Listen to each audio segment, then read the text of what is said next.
Hi there, knife people. Hello, lady and gentlemen. Today I'm going to talk about Benchmade OM out the front automatic knife. I don't know what OM stands for. Benchmade did not disclose it in any of the information that I've seen online. But after playing with it for a while, I think OM stands for outmatched. And when I say outmatched, it's literally outmatched by everything. Any and all other Benchmade OTF automatics. Other companies' OTF automatics. And even a no-name Chinese-made gas station OTF California legal 2-inch blade automatic. Let's start with some positives, or at least what I think Benchmade people who designed and approved this knife for production would consider positive. This is the lightest Benchmade knife ever made. The mini bug out weighs 1.7 ounces, and this guy weighs 1.5. What probably passes for excitement in Benchmade is an introduction of a brand new pocket clip. This one is shorter than their standard 2-hole clip and slightly longer than their bug out clip. The profile is deep pocket carry, and I'm excited to report that for the first time in my knowledge, they're using flush mounted or countersunk hardware. Woohoo!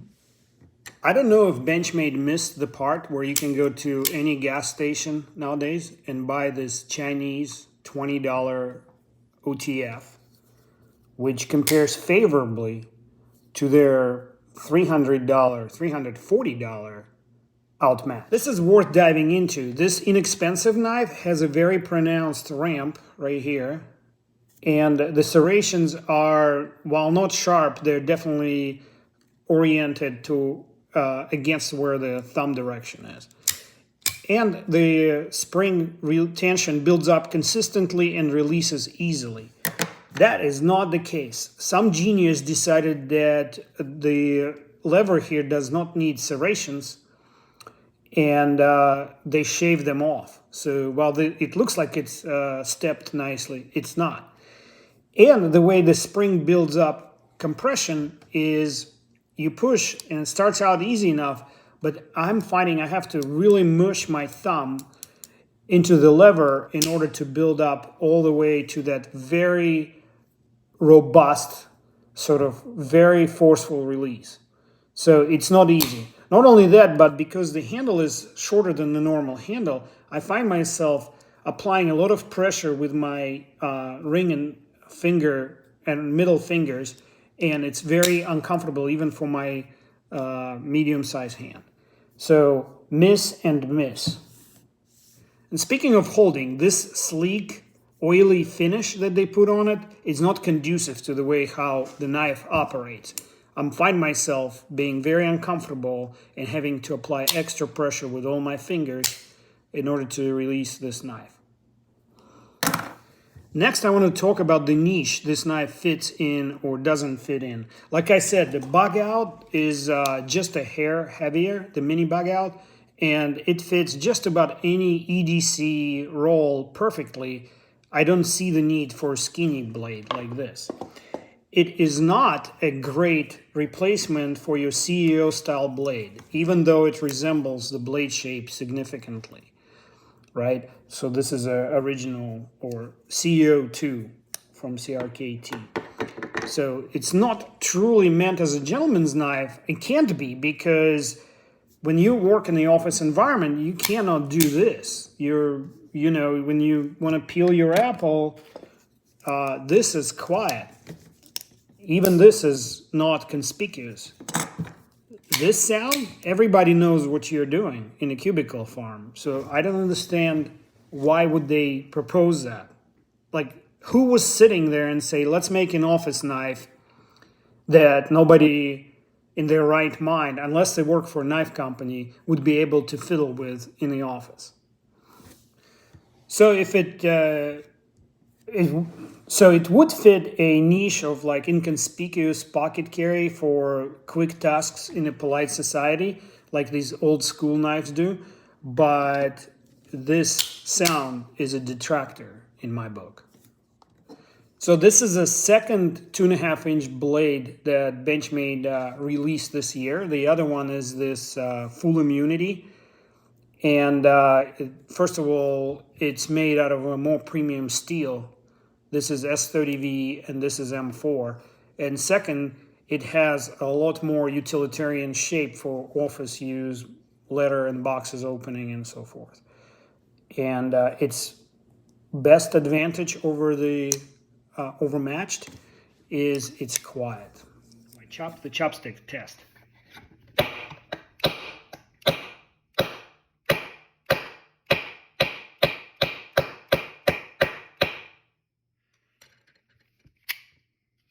You know which knife failed this test? Microtech Glycon. This particular example is marked first production on the box and on the blade. And if you're wondering, that is the primary reason I bought this knife. I want to build a collection of first production knives.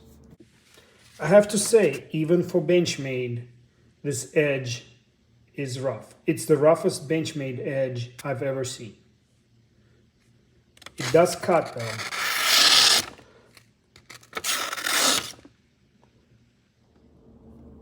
This blade is so narrow. When I tried to sharpen it with a Work Sharp precision angle sharpener, I could not find a good spot on the blade to mount it into these jaws. So no matter what I did, it was either ending up on this upper spine bevel right here, spine bevel right here, or false edge right here. And then this false, there's no flat, so this false edge transitions into primary bevel. So when you mount it in the jaws, you're relying on just this one ridge area to hold your knife, which is not conducive to precision sharpening. Truly EDC knife, it's supposed to be easy to sharpen. So in a handheld situation, when you're using a handheld sharpener with angle guides right here, there's just not enough room on this blade to get a good guide on the angle, because you end up on a primary bevel, which would make your angle a lot more severe than it needs to be. So it's a big detriment for an EDC knife to not being able to sharpen it easily and quickly, if necessary, on a daily basis. So the blade width versus sharpening is the problem that is not unique to the OutMatched. Benchmade Phaeton, for example, has a very similar blade profile, and it would be hard to sharpen using some kind of holding system. But at the minimum, it comes with a decent, not too roughed up edge from the factory. And in fact, I think it's an undersung knife, very smooth operation.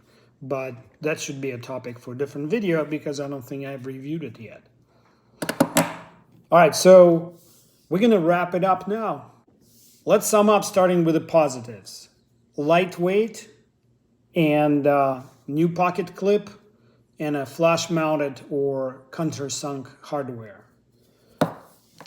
It successfully passed through the chopstick test that defeated a very expensive Microtech knife. The negatives. Price is absolutely ridiculous. There's absolutely no value amounting to $340 in this knife.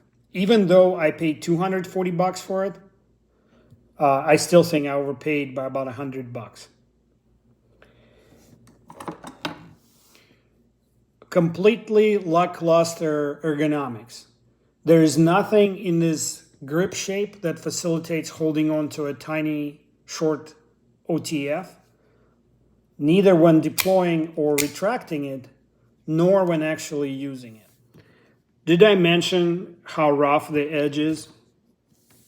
So basically, Benchmade again created a knife that will appeal to absolutely nobody, except for avid collector enthusiasts like myself, who has to have every Benchmade in a catalog.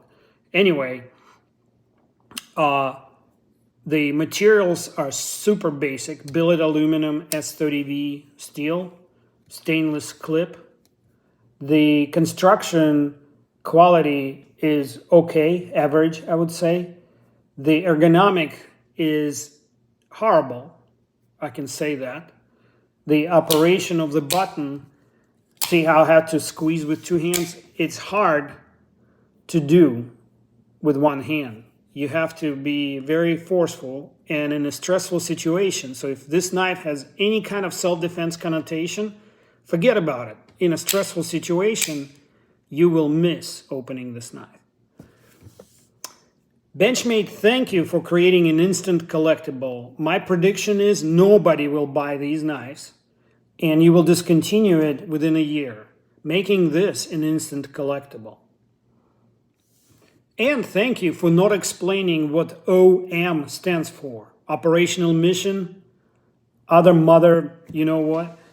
What does it stand for? So to me, outmatched or overmatched is a perfect decoding of that OM abbreviation. Thank you, Benchmade.